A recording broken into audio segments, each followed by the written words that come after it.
Hello everyone, welcome back to our channel. Our today's chapter is chapter 7, chapter 10, natural calamities. Okay, natural calamities मतलब natural disasters भी आप इसको कह सकते हो. Okay, disasters जो आपदाएं होती है, जो प्रॉब्लम्स होती हैं, जो नेचुरल प्रॉब्लम्स होती हैं, उन्हें हम नेचुरल डिजास्टर्स कहते हैं. ठीक है, जैसे कि आपका हो गया क्या क्या फ्लड हो गया. ठीक है, आपका हो गया ड्रॉट, सूखा. ठीक है, आपका हो गया सुनामी. ये सब क्या होगा, ये सब एक तरह के आपके नेचुरल डिजास्टर्स हैं. ठीक है, इनमें से कुछ के बारे में हम आज पढ़ने वाले हैं. ठीक है, sometimes we see some events occur in nature are very hazardous and cause great loss of life and property. हम कई बार ऐसे इवेंट्स देखते हैं, नेचर के ऐसे इवेंट्स देखते हैं जो कि बहुत ही खतरनाक होता है. ठीक है, जिससे बहुत सारी मुसीबत आती है. क्या क्या मुसीबत हो जाती है, लोग मर जाते हैं, उनकी प्रॉपर्टी भी डैमेज हो जाती है, उनकी लाइफ भी डैमेज हो जाती है. ठीक है, such events are called natural disaster और नेचुरल कैलमिटीज. इनको क्या कहते हैं, ऐसे इवेंट्स को हम नेचुरल डिजास्टर या नेचुरल कैलमिटीज कहते हैं. फॉर एग्जांपल आपका हो गया अर्थक्वेक, भूकंप, वॉल्केनिक इरप्शन. ठीक है, वॉल्केनो फूट जाता है तब क्या होता है, फ्लड होता है, आपका बाढ़ आ जाता है, सूखा हो जाता है. ये सब क्या होता है, ये सब नेचुरल कैलमिटीज है, नेचुरल डिजास्टर्स हैं. Okay, today we will study about these three disasters. Okay, first one is volcano. As you can see in the image, this is volcano eruption. ठीक है, लावा फूट जाना. Volcano is the opening on the surface of earth. ठीक है, volcano क्या है, एक अर्थ के सरफेस पर ओपनिंग है. हैविंग अ क्रेटर और vent through which lava, rock fragment, hot vapour and gas are erupted. ठीक है, जिसके थ्रू क्या होता है, एक क्रेटर होता है जिसके अंदर से लावा निकलता है, डिफरेंट तरह के पत्थर पे निकलते हैं, फूटता है तो पत्थर भी निकलते हैं, उसके अंदर से गर्म भाप निकलती है, गैस निकलती है. ठीक है, as you can see in the image, ये हो गया क्रेटर इधर. ठीक है, ये आपका हो गया क्रेटर. क्रेटर, ठीक है, ये आपका लावा निकल रहा है. The rock beneath the earth surface gets really very hot. ठीक है, तो अर्थ के नीचे का जो रॉक अवेलेबल होता है, जो धरती के अंदर रॉक अवेलेबल होते हैं, वो बहुत ही गर्म हो जाते हैं. इट बिकम्स मोल्टन और लिक्विड, और वो रॉक्स क्या हो जाते हैं, वो पिघल जाते हैं, लिक्विड फॉर्म में आ जाते हैं. While it is still below the earth it is called magma. जब तक ये अर्थ के अंदर होता है इसे मैग्मा कहते हैं, और जब वो सरफेस पर आ जाता है फूट करके तो उसे हम लावा कहते हैं. ठीक है, this magma rushes out through a vertical tunnel called vent and flows out through crater at top. तो ये क्या करता है, जस्ट अ सेकेंड, इसके अंदर जब कुछ फूटता है तो क्या होता है, एक वेंट, एक ट्यूब के थ्रू यहाँ पर चला आता है और यहाँ से फूट के बाहर आ जाता है. तो जब तक ये अंदर है तब तक ये है मैग्मा, और जब ये सरफेस पे आ जाता है इस तरीके से तो इसे हम कहते हैं लावा. ठीक है,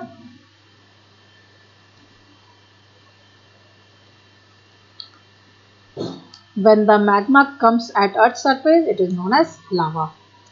Lava can be very hot, sometimes as hot as 10,000 degree Celsius. Lava क्या होता है, बहुत गर्म होता है, कई बार वो 10,000 डिग्री सेल्सियस तक भी गर्म हो सकता है. Eventually lava on the surface will stop flowing and cool and harden into rock. जैसे ही लावा ठंडा होने लगता है तो वो फ्लो करना बंद कर देता है. ठीक है, पानी की तरफ फ्लो होना, बहना बंद हो जाता है और वो ठंडा हो जाता है, और जैसे ही वो ठंडा हो जाता है वो रॉक में, पत्थर में कन्वर्ट हो जाता है. ठीक है, तो रॉक्स क्या है, जो लावा हो गया, जो मैग्मा हो गया, वो मोल्टेन रॉक्स हैं, लिक्विड फॉर्म ऑफ रॉक. और अगर वो हार्ड हो जाते हैं, जब वो ठंडे हो जाते हैं तो वो हार्ड होके वापस रॉक में कन्वर्ट हो जाते हैं. ठीक है, जैसे कि आपका आइस हो गया. आइस आपका जैसे ही पिघल जाता है, सपोज ये आपका आइस है, मान लो, आइस जैसे ही गर्म होता है तो पिघल के वाटर बन जाता है. ठीक है, लेकिन जैसे ही वापस वो उस टेम्परेचर पे आकर ठंडा हो जाता है तो वापस आइस बन जाता है कि नहीं. सेम चीज होता है वोल्केनो के टाइम पर. ठीक है, a volcano can be active, dormant और एक्सटिंक्ट. ठीक है, वोल्केनो एक्टिव भी हो सकता है, डोरमेंट भी होता है और एक्सटिंक्ट भी होता है. ठीक है, तो चलिए इनको देख लेते हैं क्या होता है. An active volcano is that one has recently erupted और is currently erupting. Active volcano क्या हो गया, एक ऐसा वोल्केनो जो कि अभी तुरंत ही निकला है. ठीक है, एक तुरंत निकला और निकल ही रहा है, ये हो गया एक्टिव वोल्केनो. ठीक है, A dormant volcano is one that hasn't erupted for a long time but has the potential to still erupt. ठीक है, डोरमेंट वॉल्केनो क्या हो गया, जो कि इरप्ट तो हो चुका है लेकिन अब इरप्ट नहीं हो रहा है, लेकिन पोटेंशियल है कि वो कभी फट सकता है। Volcano that stopped erupting are called extinct volcano, और वैसे वोल्केनो जो कि अब होने ही नहीं वाले हैं उनको कहते हैं एक्सटिंक्ट वोल्केनो। ठीक है, खत्म हो चुका वोल्केनो। Next is earthquake. ठीक है, you can see in the image earthquake के पहले क्या था, अर्थक्वेक के बाद क्या हाल हो गया। An earthquake is a shaking of ground caused by the sudden breaking and movement of large section tectonic plates of the earth Rocky outermost crust. ठीक है, अर्थक्वेक क्या है, अर्थ क्या है, जब धरती हिलने लगती है तो उसे हम अर्थक्वेक कहते हैं। ठीक है, ये क्या होता है, ये अर्थ का जो लेयर होता है, अर्थ के लेयर्स होते हैं, these are layer of earth. Okay, you can see in the image. तो आउटर मोस्ट जो क्रस्ट होता है इस पर होते हैं टेक्टोनिक प्लेट्स। कौन से प्लेट्स, टेक्टोनिक प्लेट्स होते हैं, इनके मूवमेंट के कारण जो है अर्थ पे अर्थक्वेक आता है। ठीक है, जमीन हिलने लगती है।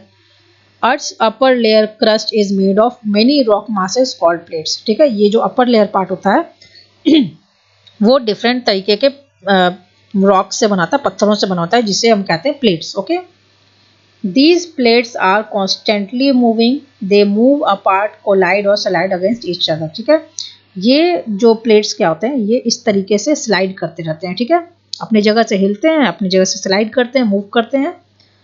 तो इससे इसके कारण क्या होता है, however at time this movement result in release of energy in form of shock waves। ठीक है, these shock waves cause the earthquake। अब ये जो हिल रही है इनसे क्या होता है, एक शॉक वेव्स पैदा होते हैं और जिसे हम कहते हैं अर्थक्वेक। अगर ये ज्यादा होता है तो अर्थक्वेक हमें पता चलता है, अदरवाइज पता नहीं चलता। ओके, अब देखते हैं कि अर्थक्वेक को मेजर कैसे किया जाता है। We measure the earthquake with the help of an instrument called seismograph। seismograph के एक इंस्ट्रूमेंट होता है जो कि अर्थक्वेक को मेजर करने में हेल्प करता है।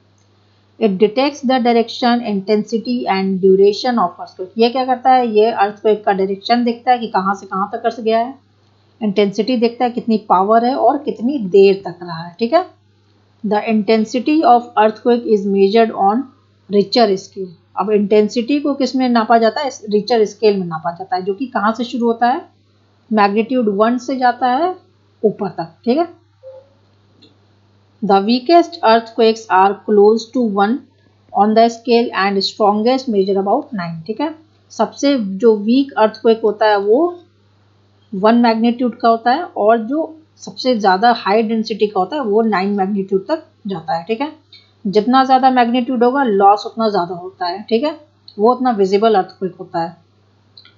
इफेक्ट्स ऑफ अर्थक्वेक, अर्थक्वेक के इफेक्ट्स क्या हैं।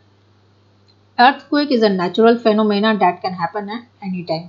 अर्थक्वेक एक नेचुरल डिजास्टर है, नेचुरल फेनोमेना है जो कि कभी भी हो सकता है।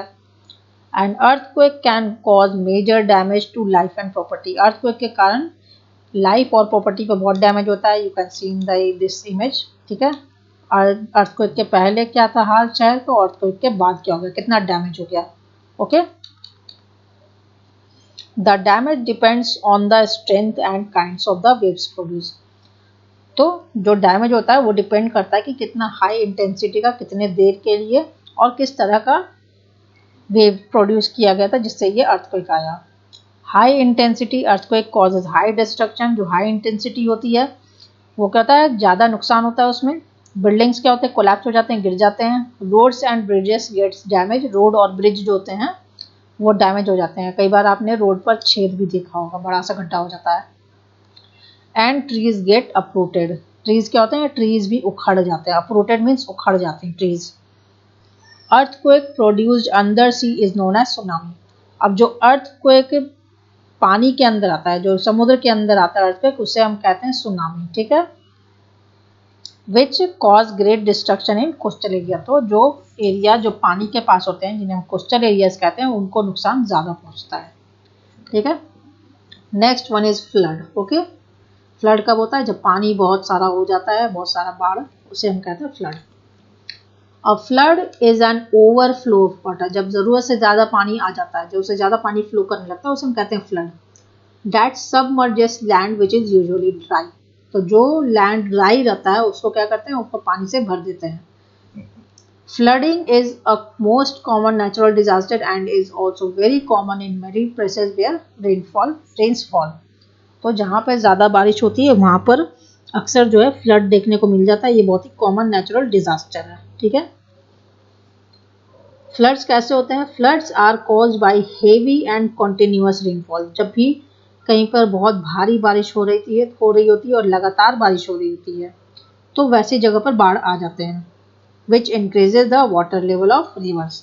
वहाँ पे क्या होता है, नदियों का जो होता है, नदी का वाटर लेवल बढ़ जाता है, जिसके कारण वो पानी क्या हो जाता है, वो पानी अर्थ के सरफेस पर चला आता है, ठीक है। जहाँ पर ड्राइनेस है, जहाँ पे सूखा है, जहाँ पे नॉर्मल ज़मीन है, वहाँ पर भी पानी चला आता है, ठीक है। आप इसको एक एग्जांपल से ले सकते हो बकेट से। बकेट में अगर आप पानी भर रहे हो, ठीक है, सपोज ये रिवर हो गया, अगर यहाँ तक अगर पानी आ गया तो ठीक है, लेकिन अगर ज़रूरत से ज़्यादा पानी भर जाएगा तो क्या होगा, ये सरफेस के ऊपर चलाएगा, फिर क्या होगा, पानी गिरने लग जाएगा। सो यही काम होता है फ्लड के टाइम पर। Melting of snow in summer which causes river to overflow. अब समर सीजन में जो पहाड़ों पर जो स्नो जमे होते हैं वो भी पिघलने लगते हैं, तो वो भी स्नो पिघलेगा, आइस पिघलेगी, तो क्या होगा, वो वाटर में कन्वर्ट हो जाएंगे और वो भी रिवर का फ्लो बढ़ा देते हैं, ठीक है, लेवल बढ़ा देते हैं। Collapse of dam due to which excess of water flow nearby areas. अब जो डैम्स होते हैं, डैम्स क्या होते हैं, इस तरीके की चीज़ होती हैं जो कि नदियों से आ रही बहुत सारे पानी को कंट्रोल करती है, ठीक है। इससे क्या होता है, कुछ पानी आता है इधर और कुछ पानी रुका रहता है। अब डैम जब टूट जाएगा ये तो क्या होगा, पूरा पानी इधर आ जाएगा, एक्सेस वाटर आ जाएगा, तो इस कारण भी फ्लड आ जाते हैं, ठीक है। In coastal areas floods are also cause by sea storms and cyclones. अब जो कोस्टल एरियाज हैं, जो पानी के पास वाले एरियाज हैं, वहाँ पे क्या होता है, वहाँ पे सी स्टॉर्म्स या बवंडर जिसे कहते हैं, साइक्लोन के कारण भी फ्लड्स आ जाते हैं, ठीक है। वो फ्लड जो है वो पानी के अंदर आ जाते हैं, तो पानी को उड़ा करके मोस्ट ऑफ पानी को शहर की तरफ ले जाते हैं, ठीक है, तो उस कारण वहाँ पर फ्लड आ जाता है। Flooding is extremely dangerous and has the potential to wipe away entire city. Flood जो होता है बहुत ही डेंजरस होता है और उसके अंदर इतना पोटेंशियल होता है कि ये पूरे के पूरे शहर को डुबा ले जाता है, ठीक है। कई जगहों पे आपने सुना होगा कि ये गांव जो है ये बर्बाद हो गया, ये फ्लड के कारण ख़त्म हो गया गांव, ठीक है, तो ये ऐसे ही होता है। कोस्टल लाइन और area and cause extensive damage to life and property. इसमें भी लाइफ और प्रॉपर्टी का बहुत ही डैमेज होता है, okay. So these were some natural disasters, ठीक है। So that's all for today, ठीक है। Thank you for watching.